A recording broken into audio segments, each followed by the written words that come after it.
मेरा छोटा भाई हमेशा मुझे घूर घूर कर देखता रहता था, जैसे कि मुझे कच्चा ही खा जाएगा। मैं उसकी गहरी नजरों को समझ नहीं पा रही थी। मैं तो अपने भाई को बहुत ही शरीफ समझती थी, लेकिन एक दिन उसने मुझे कोई ऐसा काम करने को बोला जिसे सुनकर मेरे तो होश ही उड़ गए। और फिर कुछ ऐसा हुआ कि हेलो दोस्तों, मेरा नाम अनु है और मैं अभी बीटीसी की पढ़ाई कर रही हूँ। मैंने प्राइमरी स्कूल में टीचर के लिए परीक्षा भी दिया है। हमारे घर में कुल 4 लोग रहते हैं, मैं, मेरा भाई और मेरे मम्मी पापा। मेरी उम्र अभी 24 साल है। मैं अपने शरीर को पूरा मेंटेन करके रखती हूँ और रोज सुबह व्यायाम भी करती हूँ, जिससे कि मैं फिट रह सकूं। मेरे भाई की उम्र 21 साल है।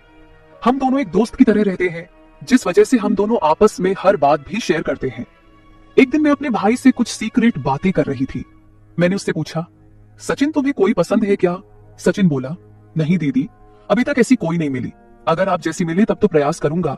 इतने में वहां पर मम्मी आ गई और सचिन को किसी काम से बाहर लेकर चली गई। मेरे भाई के मुंह से आप जैसी बात सुनकर मेरे तो होश उड़ गए थे। मैं बस उसके ही बारे में सोच रही थी। यही सब सोचते सोचते कब मेरी आंख लग गई मुझे पता ही नहीं चला। फिर जब मैं उठी तो मैंने देखा घर में कोई भी नहीं था। शायद मम्मी और सचिन अभी तक नहीं आए थे। फिर मैं बाथरूम में जाकर नहाने लगी। तभी माँ और सचिन भाई मार्केट से आ गए तो मैं उनके पास जाकर बातें करने लगी। फिर वो अपने स्कूल चला गया और मैं भी अपने कॉलेज चली गई। मैं अपने कॉलेज में जाकर अपने भाई के बारे में ही सोच रही थी, क्योंकि आज तक किसी ने मेरे को ऐसा नहीं कहा था। तभी मेरी एक सहेली मेरे पास आई और बोली, अरे अनु, तुम क्या सोच रही हो? मैंने कहा, मैं तो कुछ भी नहीं सोच रही हूँ। फिर मैंने उससे पूछा, नेहा यार, कोई उपाय बताओ कि कैसे पैसा कमाया जाए, क्योंकि अब तो हमारा कॉलेज भी खत्म होने वाला है। नेहा मुझे गुस्से से देखी और बोली, अरे चल यार, हम लड़कियों के लिए पैसा कमाना आम बात है। फिर हम दोनों अपने अपने घर की तरफ जाने लगी, क्योंकि हमारा क्लास खत्म हो चुका था। मेरी सहेली अपने घर की तरफ जाने लगी, इधर मैं भी अपने घर की तरफ जा रही थी। तभी मैंने रास्ते में अपने भाई सचिन को देखा। उसको देखकर तो मेरे होश ही उड़ गए। सचिन अपने साथ किसी को लेकर घूम रहा था। वो दोनों किसी होटल की तरफ जा रहे थे। मुझे उस पर काफी ज्यादा गुस्सा आ रहा था, क्योंकि पापा इतनी मेहनत करके पैसा लाते हैं और हमें पढ़ने के लिए देते हैं, लेकिन ये सारा पैसा बर्बाद कर रहा है। फिर मैं उसी गुस्से में घर चली आई और सचिन के आने का इंतजार करने लगी। मैं मम्मी पापा को भी ये सब बातें बताना चाहती थी, लेकिन मैंने नहीं बताया कि शायद उन्हें ठेस पहुंचेगी। फिर शाम के समय जब सचिन घर आया तो मैं उसके कमरे में गई और देखा तो वो टीवी देख रहा था। मैंने उससे पूछा, सचिन, तुम मार्केट में ऐसे क्यों घूम रहे थे? उनके साथ मत रहो, वरना तुम्हें बर्बाद कर देंगी। उसने कहा, नहीं दीदी, मैं तो घूमूंगा। उनके साथ घूमने में काफी मजा आता है और मेरे लिए यही सही है। अब नहीं घूमूंगा तो कब घूमूंगा? वो मुझे गुस्से में बोल रहा था। मैंने उसे बहुत बार समझाया कि तुम ऐसा मत करो, लेकिन वह नहीं मान रहा था। मेरे बहुत कोशिशों के बाद वह बोला, ठीक है, उनके साथ नहीं घूमूंगा, लेकिन मेरी भी एक शर्त है। अगर तुम पूरा करोगी तो मैं उनके साथ रहना भी छोड़ दूंगा। मैं बोली, हाँ बताओ, क्या शर्त है तुम्हारी? तो सचिन तुरंत बोला, जैसे मेरे साथ वो घूमती है, अब से तुम मेरे साथ घूमोगी और मेरी जरूरतों को भी पूरा करोगी। मैंने उससे कहा, नहीं, ये नहीं हो सकता। मैं भला क्यों तुम्हारे साथ घूमने लगूं? तो इस पर सचिन बोला, तो फिर ठीक है, मुझे मत समझाओ। मैं जो भी कर रहा हूं तुम मुझे मत बोलो।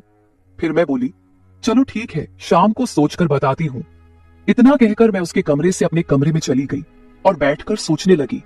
अब मुझे पूरी तरह से समझ आ चुका था कि मेरा भाई मुझसे क्या चाहता है। फिर मुझे कुछ दिन पहले की बात भी याद आ गई कि वो मुझे क्यों इतने अजीब तरीके से घूर घूर कर देखता था।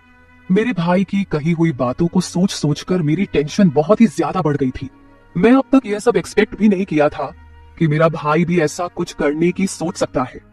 मुझे तो लगा था कि मेरा भाई बहुत शरीफ है और आगे चलकर वह घर वालों का सहारा बनेगा और घर वालों को अच्छा खासा कमाकर लाकर देगा, लेकिन वह तो अभी से गलत कामों में पड़ गया था।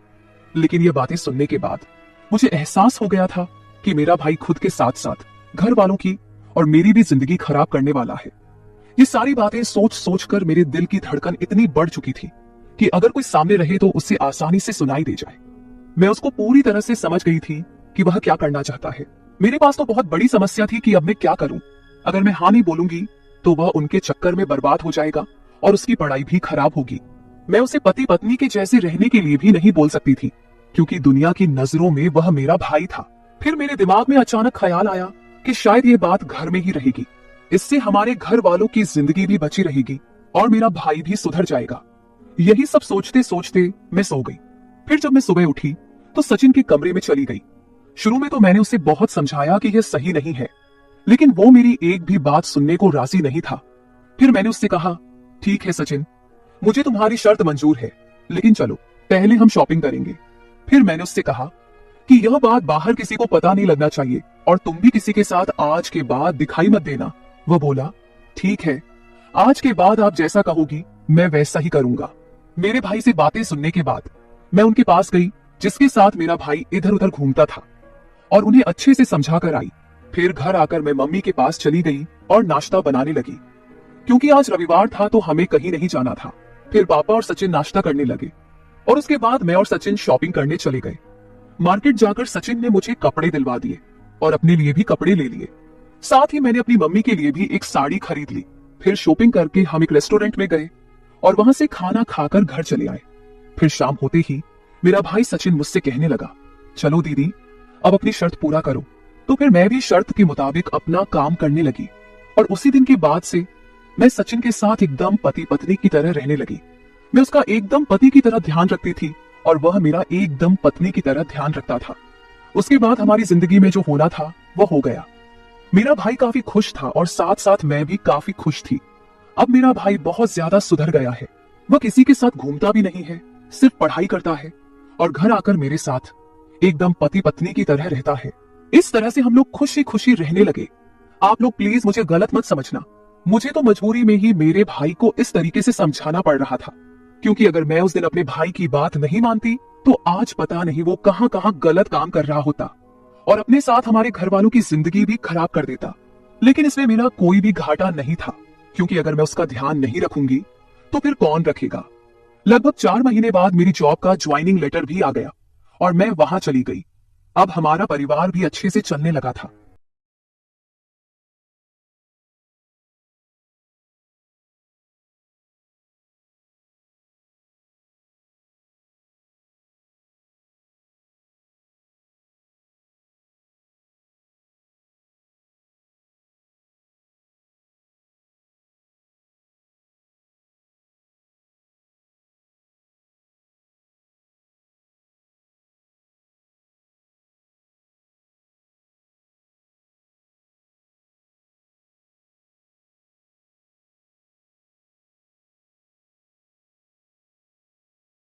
ये एक और नई कहानी के साथ। धन्यवाद।